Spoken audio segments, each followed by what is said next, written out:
Hello दोस्तों। तो ये दोस्तों हमारा पार्ट 3 में इतना पार्ट हमने कंप्लीट कर लिया था। रेफरेंस हमारा ये चल रहा है। तो ऊपर का पार्ट हमने कंप्लीट कर लिया था दोस्तों, फोरहेड का, राइट, बालों के साथ। तो आज हम ये जो नोज़ वाला पोर्शन है इस एरिया को दोस्तों करने की कोशिश करेंगे। साथ ही साथ अपना जो है भाई अपना ये जो एरिया है गालों का, इसको भी अटैम्प्ट करने की पूरी कोशिश करेंगे। तो चलिए शुरू करते हैं यार, बिना टाइम वेस्ट किए। तो सबसे पहली बात दोस्तों, चारकोल पेंसिल को मैं यूज़ करूँगा अपने सबसे डार्केस्ट एरिया को कंप्लीट करने के लिए, क्योंकि हमेशा दोस्तों चारकोल से जब भी आप अपनी शुरुआत कर रहे हो या फिर बीच में आपने आर्ट वर्क को छोड़ दिया है और वापस से आपको शुरू करना है, तो सबसे बेस्ट ऑप्शन है कि यार आप ना किसी डार्कर एरिया से अपनी ड्राइंग को करना शुरू करो।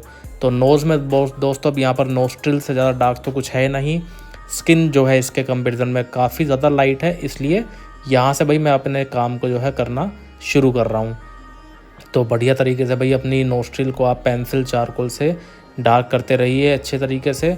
और अच्छी बात यह है कि यार चारकोल पेंसिल जो है, जो सॉफ्ट चारकोल पेंसिल होती हैं वो स्प्रेड यानी कि फैलती बहुत अच्छी हैं, मिक्स बहुत अच्छी होती हैं, ब्लेंडिंग भी काफ़ी अच्छी होती है। और मैं पर्सनली रिकमेंड करूँगा, अगर आप लोगों ने चारकोल पेंसिल जैसे कैमलिन की भी यूज़ की होगी, कैमलिन के बाद अगर आप ये वाली यूज़ करेंगे जो मैं करता हूँ, मैरीज़ की जो है चारकोल पेंसिल है, ये सॉफ्ट, बहुत ही बढ़िया आपको रिज़ल्ट जो है देखने को मिलेगा। एंड बाकी बात रही यार, देखो और भी महंगे ब्रांड हैं मार्केट में अवेलेबल, लेकिन पर्सन टू पर्सन वेरी करती हैं चीज़ें। लाइक आपको हो सकता है कि कैमलिन ज़्यादा प्रेफरेबल लगे, या किसी को हो सकता है कि जो जनरल की है, बयानो की है, और भी जो महंगी महंगी ब्रांड्स हैं उनकी जो है चारकोल पेंसिल आपको पसंद आए। तो मुझे यहाँ पर्सनल फेवरेट जो है दोस्तों ये पेंसिल ज़्यादा अच्छी लगती है, तो मैं इसी को प्रेफर करता हूँ। बाकी आप लोग अगर कमेंट करके बताएंगे कि आपको जो है कोई पर्टिकुलर चारकोल पेंसिल के साथ कोई डेमो चाहिए तो मुझे बताना आप, मैं फिर उसके साथ जो है ड्राइंग करना शुरू करूँगा। एंड अब यहाँ पर नोस्ट्रिल्स हमारे कंप्लीट हो चुके हैं, तो नोज़ की आउटर लाइन को भी मैं यहाँ पर जो है जो दोस्तों बढ़िया तरीके से अपना जो हल्के हल्के उसमें लाइनिंग है, फिनिशिंग है, वो चल देता हूँ, ताकि ब्लेंडिंग करने के टाइम पे भाई हमें ज़्यादा प्रॉब्लम ना आए। और बढ़िया तरीके से एक बार में ना, जब जितना ज़्यादा एरिया आप अटैम्प्ट कर लेते हैं चारकोल पेंसिल से, फिर उसको जो है भाई ब्लेंडिंग करने की ही बस एक वो रह जाती है ना। तो यहाँ पर यार मैं जो है अपनी लाइनिंग को बढ़िया तरीके से करते हुए चलने लग रहा हूँ। आप लोग भी देख रहे होंगे कि इस पूरी सीरीज़ में चारकोल की मैंने कैसे इस पूरे जो है पोर्ट्रेट को अटैम्प्ट किया है। लाइक अभी तक ये 4th पार्ट है, अब लास्ट पार्ट में बस इसके लिप्स ही रह जाएंगे दोस्तों।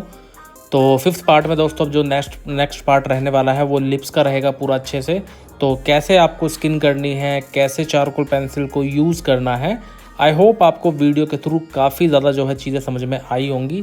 और अगर नहीं आई हैं तो कमेंट करना, आ गई हैं तो भी कमेंट करना, क्योंकि आ गई है दोस्तों तो मुझे अच्छा लगेगा कि मैंने अपने टॉपिक के ऊपर जो वीडियो बनाई आपको पसंद आई।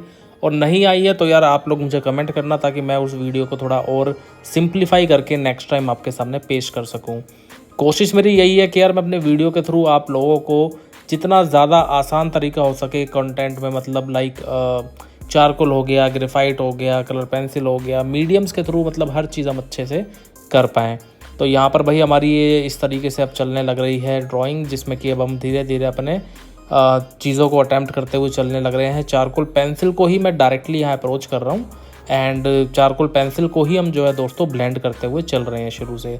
बाकी जो टेक्निक्स हैं और अलग अलग, जिसमें कि हम चारकोल पाउडर को भी यूज़ करते हैं फॉर द बेस शेड, तो वो चीज़ भी भाई यहाँ पर हम जो है अप्लाई करेंगे आज। जैसे कि अब हमारा ये जो गालों वाला हिस्सा है, इस पूरे गालों के हिस्से को अब इतने बड़े एरिया में चारकोल पेंसिल को चलाना यार बड़ा मुश्किल हो जाता है, इसलिए छोटे छोटे एरिया में तो अपने आप जो है चारकोल पेंसिल को यूज़ करो बढ़िया तरीके से, कोई दिक्कत वाली बात नहीं है। लेकिन जब आप बड़े एरिया को करते हो तो इट्स बेटर कि आप जो है पहले वहाँ पर बेस शेड लगा लो, एंड देन उसके बाद अपने एरिया को प्रोसीड करो। तो यहाँ पर अब धीरे धीरे भाई हमारी शेड लगते हुए आगे बढ़ते चल रहे हैं हम, और जितना भी ये मीडियम लाइट शेड है इसको लगा लेने के बाद फिर हम अपनी जो है ब्लेंडिंग शुरू करेंगे। तो अराउंड द नोज़ धीरे धीरे शेड बढ़ेगा, अच्छा लगेगा पोर्ट्रेट का।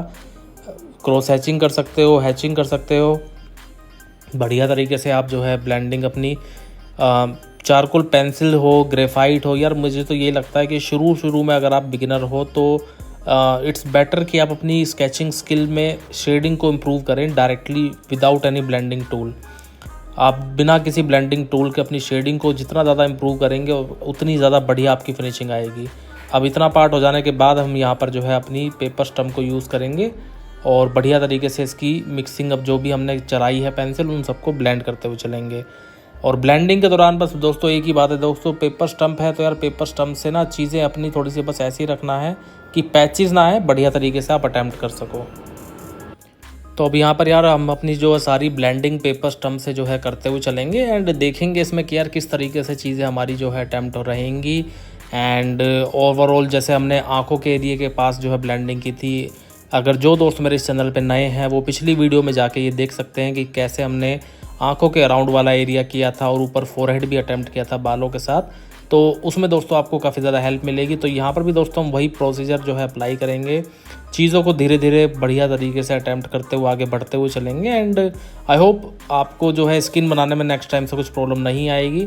अब यहाँ पर हम जितना एरिया कर चुके हैं इस एरिया को दोस्तों अब आगे हम धीरे धीरे, भाई वीडियो एकदम रॉ है, आपको ज़्यादा प्रॉब्लम नहीं फील होगी ऐसी कि भाई वीडियो बहुत ज़्यादा फास्ट फॉरवर्ड है, तरीके से एकदम सारा काम हुआ है। अब जैसे मैंने यहाँ पर ईयरबड को यूज़ करना शुरू किया ब्लेंडिंग के लिए, क्योंकि मुझे लगा कि यार अगर मैं पेपर स्टम्प यूज़ करूँगा तो वो ज़्यादा एक मतलब लाइक स्टार्टिंग में बहुत ज़्यादा वो हो जाएगा डार्क, तो इसलिए पहले एक लाइट लेयर मैं यहाँ पर ईयरबड से कर देता हूँ, देन उसके बाद हम इसके ऊपर पेपर स्टम्प को जो है यूज़ करके इसको ब्लेंड कर देंगे।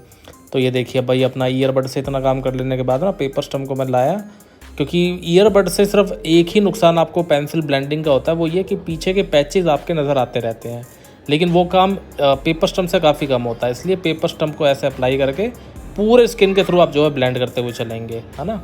तो देखिए दोस्तों वीडियो में आप लोग बने रहिए, देखते रहिए कि प्रोसीजर किस तरीके से अप्लाई होता चल रहा है। एंड देन फिर मिलते हैं दोस्तों आप लोगों से नेक्स्ट वीडियो में। सपोर्ट अपना बना के रखिएगा, प्यार अपना देते रहिएगा, है ना। बैकग्राउंड नॉइसेस भी कुछ आती रहती हैं, उनको अवॉइड करके ध्यान रखिए अपने काम के ऊपर।